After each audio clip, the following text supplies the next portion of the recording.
ಕಂಡವರ ಭೂಮಿ ನುಂಗುತ್ತಿರುವ ವಕ್ಫ್ ಕಳ್ಳಾಟದ ವಿರುದ್ಧ ಕರ್ನಾಟಕದಲ್ಲಿ ರೈತರು ಸಂತರ ಶಂಖನಾದ.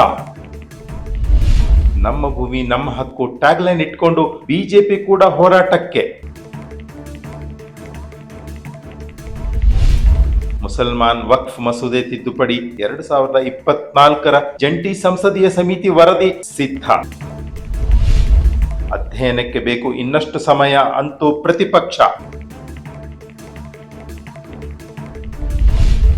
ತಕರಾರು ಒಪ್ಪದ ಜಗದಾಂಬಿಕಾ ಪಾಲ್. ಅಧ್ಯಕ್ಷ ಪಾಲ್ ರಿಂದ ಬರುವ ವಾರವೇ ಸ್ಪೀಕರ್ ಬಿರ್ಲಾ ಕೈ ಸೇರಲಿದೆ ವರದಿ.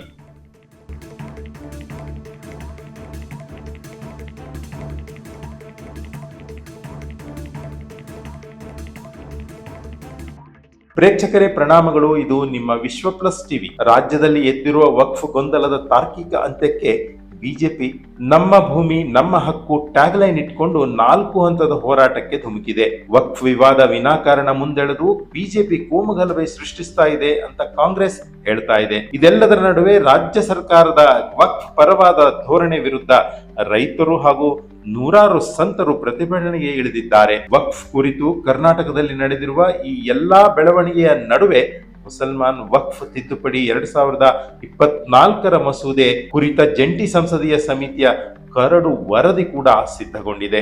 ಇದಕ್ಕೆಂದು ಸ್ಪೀಕರ್ ಓಂ ಬಿರ್ಲಾ ಅವರು ರಚಿಸಿದ್ದ ಜಂಟಿ ಸಂಸದೀಯ ಸಮಿತಿ ತನ್ನ ವರದಿಯನ್ನು ಬರುವ ವಾರವೇ ಸ್ಪೀಕರ್ ಅವರಿಗೆ ಸಲ್ಲಿಸುವಂತದ್ದಾಗಿದೆ. ಕರ್ನಾಟಕದಲ್ಲಿ ವಕ್ಫ್ ಕಾಯ್ದೆ ಕಿತ್ತು ಬಿಸಾಡುವ ತನಕ ಸರ್ಕಾರದ ವಿರುದ್ಧದ ತಮ್ಮ ಹೋರಾಟದ ಕಹಳೆ ಧ್ವನಿಸ್ತಾನೆ ಇರ್ತದೆ ಅಂತ ಸಂತರು ಹಾಗೂ ರೈತರು ಎಚ್ಚರಿಕೆಯ ಮೆಸೇಜ್ ಕರ್ನಾಟಕ ಸರ್ಕಾರಕ್ಕೆ ಕೊಟ್ಟಿದ್ದಾರೆ.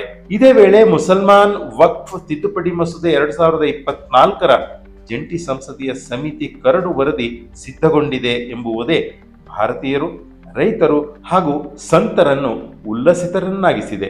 ಈ ತಿದ್ದುಪಡಿ ಮಸೂದೆ ವಕ್ಫ್ ಹೆಸರಿನಲ್ಲಿ ತಮ್ಮಿಂದ ಬಿಟ್ಟು ಹೋಗುತ್ತಿರುವ ಭೂಮಿಯ ರಕ್ಷಾ ಕವಚವಾಗಿ ಬರುವ ವಿಶ್ವಾಸದ ಕಿರಣ ಮೂಡಿ ಬಂದಿದೆ ಅಂತ ಇವರೆಲ್ಲ ಹೇಳಿಕೊಳ್ತಾ ಇದ್ದಾರೆ. ಕೇಂದ್ರದಲ್ಲಿ ನರೇಂದ್ರ ಮೋದಿ ಅವರ ನೇತೃತ್ವದ 3ನೇ ಚರಣದ ಸರ್ಕಾರವು ಚುಕ್ಕಾಣಿ ಹಿಡಿದಾಗ ಮಂಡಿಸಲಾದ ಪ್ರಮುಖ ತಿದ್ದುಪಡಿಗಳಲ್ಲಿ ಮುಸಲ್ಮಾನ್ ವಕ್ಫ್ ಮಸೂದೆ 2024 ಪ್ರಮುಖವಾಗಿ ಜಗತ್ತಿನ ಗಮನ ಸೆಳೆದಿತ್ತು. ಪ್ರತಿಪಕ್ಷಗಳ ತಿರಸ್ಕಾರದ ವಾದ ವಿವಾದಗಳ ನಡುವೆ ಅಂದು ಉಭಯ ಸದನಗಳು ಈ ವಕ್ಫ್ ತಿದ್ದುಪಡಿ ಮಸೂದೆಯನ್ನು ಇನ್ ಪ್ರಿನ್ಸಿಪಲ್ ಅನುಮೋದಿಸಿ ಈ ತಿದ್ದುಪಡಿಯಲ್ಲಿ ಏನಾದರೂ ದೋಷಗಳು ಇದ್ದರೆ, ಬದಲಾವಣೆಗಳು ಆಗಬೇಕಿದ್ದರೆ ಅದರ ಅಧ್ಯಯನ ನಡೆಸಲು ಜಂಟಿ ಸಂಸದೀಯ ಸಮಿತಿ ರಚಿಸುವುದಕ್ಕೂ ಕೂಡ ಸರ್ಕಾರ ಉದ್ದೇಶಿಸಿದೆ ಎಂದು ಸರ್ಕಾರ ಹೇಳಿಕೊಂಡಿತ್ತು. ಸರ್ಕಾರದ ಉದ್ದೇಶವನ್ನು ಒಪ್ಪಿದ ಸ್ಪೀಕರ್ ಓಂ ಬಿರ್ಲಾ ಅವರು ಅಂದು ಮುಸಲ್ಮಾನ್ ವಕ್ಫ್ ಮಸೂದೆ 2024 ಅಧ್ಯಯನಕ್ಕೆಂದು ಜಂಟಿ ಸಂಸದೀಯ ಸಮಿತಿ ರಚಿಸಿದ್ದರು. ಹಿರಿಯ ಸಂಸದ ಜಗದಾಂಬಿಕಾ ಪಾಲ್ ಸಮಿತಿಯ ಅಧ್ಯಕ್ಷರಾಗಿದ್ದಾರೆ. ಇದೇ ನವೆಂಬರ್ 29ಕ್ಕೆ ಸಮಿತಿ ತನ್ನ ವರದಿ ಸಲ್ಲಿಸುವಂತೆ ಸ್ಪೀಕರ್ ಸೂಚಿಸಿದ್ದರು. ಸ್ಪೀಕರ್ ಹಾಗೂ ಸರ್ಕಾರದ ಉದ್ದೇಶಕ್ಕೆ ಅನುಗುಣವಾಗಿ ಮುಸಲ್ಮಾನ್ ವಕ್ಫ್ ಮಸೂದೆ 2024 ತಿದ್ದುಪಡಿಯ ಸಾಧಕ ಬಾಧಕಗಳ ಕುರಿತು ಸಮಿತಿ ತನ್ನ ಅಧ್ಯಯನವನ್ನು ಪೂರ್ಣಗೊಳಿಸಿದೆ. ಆದರೆ ಈ ಅಧ್ಯಯನ ತಮಗೆ ತೃಪ್ತಿ ತಂದಿಲ್ಲ. ಮಸೂದೆ ತಿದ್ದುಪಡಿಯ ವಿಚಾರಕ್ಕೆ ಅಧ್ಯಯನ ನಡೆಸಲು ಇನ್ನಷ್ಟು ಸಮಯ ಬೇಕು, ಅವಧಿ ವಿಸ್ತರಿಸಬೇಕು ಎಂದು ಸಮಿತಿಯಲ್ಲಿರುವ ಪ್ರತಿಪಕ್ಷಗಳ ಸದಸ್ಯರು ತಕರಾರು ಎತ್ತಿದ್ದಾರೆ. ಹೀಗೆ ವಿಪಕ್ಷಗಳ ಅಪಸ್ವರದ ನಡುವೆಯೇ ವಕ್ಫ್ ತಿದ್ದುಪಡಿ ಮಸೂದೆಯ ಅಧ್ಯಯನ ಪೂರ್ಣಗೊಂಡು ಅದರ ವರದಿ ಸಿದ್ಧಗೊಂಡಿದೆ ಎಂದು ಸಮಿತಿಯ ಅಧ್ಯಕ್ಷ ಸಾರ್ವಜನಿಕವಾಗಿ ಘೋಷಣೆ ಮಾಡಿಬಿಟ್ಟಿದ್ದಾರೆ. ಅಪೀಸ್ಮೆಂಟ್ ಪಾಲಿಟಿಕ್ಸ್ ನಡೆಸುವ ಪ್ರತಿಪಕ್ಷಗಳಿಗೆ ಸಂಸದೀಯ ಸಮಿತಿಯ ಅಧ್ಯಕ್ಷರ ಈ ಹೇಳಿಕೆ ನುಂಗಲಾರದ ಬಿಸಿತುಪ್ಪವಾಗಿದೆ. ಜಗದಾಂಬಿಕಾ ಪಾಲ್ ಅವರು ಮಸೂದೆಗೆ ಸಂಬಂಧಿಸಿದ ಕರಡು ವರದಿ ಸಿದ್ಧವಾಗಿದೆ ಎಂಬುದನ್ನು ಘೋಷಿಸುವ ಮೊದಲು ಗುರುವಾರ ಸುದೀರ್ಘ ಸಭೆ ನಡೆಸಿ ಷರತ್ತುಗಳಿಗೆ ಅನುಸಾರವಾಗಿ ಸಮಿತಿಯ ಈ ವರದಿಯ ಶಿಫಾರಸುಗಳ ಮೇಲಿನ ಚರ್ಚೆಗೆ ಶೀಘ್ರ ದಿನಾಂಕ ಕೂಡ ನೀಡಲಾಗುವುದು ಎಂದಿದ್ದಾರೆ. ಸಮಿತಿ ಸಿದ್ಧಪಡಿಸಿರುವ ಕರಡು ವರದಿಯ ಪ್ರತಿ ಸದ್ಯದಲ್ಲೇ ಸಮಿತಿಯ ಪ್ರತಿಯೊಬ್ಬ ಸದಸ್ಯರಿಗೆ ಕಳುಹಿಸಿಕೊಡಲಾಗುವುದು ಎಂದು ಸಭೆಯ ಬಳಿಕ ಅಧ್ಯಕ್ಷರು ಘೋಷಿಸುತ್ತಿದ್ದಂತೆ ಕಸಿವಿಸಿಗೊಂಡ ಪ್ರತಿಪಕ್ಷದ ಸದಸ್ಯರು ಸ್ಪೀಕರ್ ಮಧ್ಯಪ್ರವೇಶ ಮಾಡಬೇಕು ಎಂದು ಧ್ವನಿಸಿದರು. ಇದಾವುದಕ್ಕೂ ಮಾನ್ಯತೆ ಮಾಡದ ಸಮಿತಿಯ ಅಧ್ಯಕ್ಷರು ಮುಸಲ್ಮಾನ್ ವಕ್ಫ್ ಮಸೂದೆ ತಿದ್ದುಪಡಿ 2024 ಎಂದು ರಚಿಸಲಾಗಿದ್ದ ತಮ್ಮ ನೇತೃತ್ವದ ಜಂಟಿ ಸಂಸದೀಯ ಸಮಿತಿಯ ಕಡೆಯ ಸಭೆ ಇದಾಗಿದೆ ಎಂದು ಘೋಷಿಸಿ ಆ ಸಭೆಯನ್ನು ಬರ್ಖಾಸ್ತುಗೊಳಿಸಿದರು.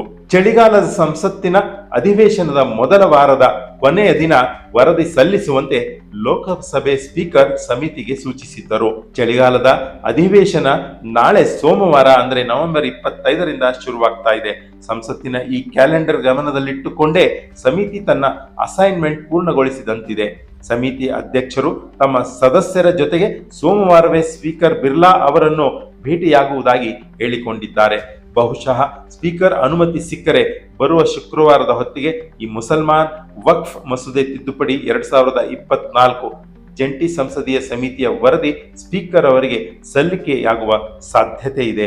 ಇದೇ ವೇಳೆ ಚಳಿಗಾಲದ ಈ ಅಧಿವೇಶನದಲ್ಲಿ ಮುಸಲ್ಮಾನ್ ವಕ್ಫ್ ತಿದ್ದುಪಡಿ ಮಸೂದೆ 24 ಸರ್ಕಾರ ಈಗಾಗಲೇ ಪಟ್ಟಿ ಮಾಡಿದ್ದಿದೆ. ಕರ್ನಾಟಕವೂ ಸೇರಿದಂತೆ ದೇಶದಾದ್ಯಂತ ಎದ್ದಿರುವ ವಕ್ಫ್ ಭೂ ಕಬಳಿಕೆ ವಿವಾದ ಕಾಂಗ್ರೆಸ್ ಅಥವಾ ನಾನ್ ಎನ್ಡಿಎ ರಾಜ್ಯ ಸರ್ಕಾರಗಳ ಧೋರಣೆ ಹೀಗೆ ನಾನಾ ಬಗೆಯ ಈ ವಕ್ಫ್ ವಿವಾದಕ್ಕೆ ತಿದ್ದುಪಡಿ ಮಸೂದೆ ತಾರ್ಕಿಕ ಅಂತ್ಯ ಕೊಡಲಿದೆ ಎಂಬುವ ನಿರೀಕ್ಷೆ ಸಮಸ್ತ ಭಾರತೀಯರದ್ದಾಗಿದೆ.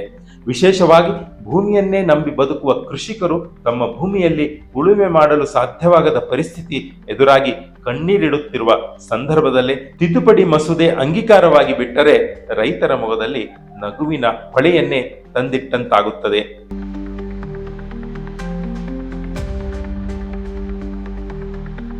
ಬ್ಯೂರೋ ರಿಪೋರ್ಟ್, ವಿಶ್ವ ಪ್ಲಸ್ ಟಿವಿ. ವಿಶ್ವ ಪ್ಲಸ್, ಜನಹಿತಕ್ಕಿದು ಜ್ಞಾನದ ಜಾಲ.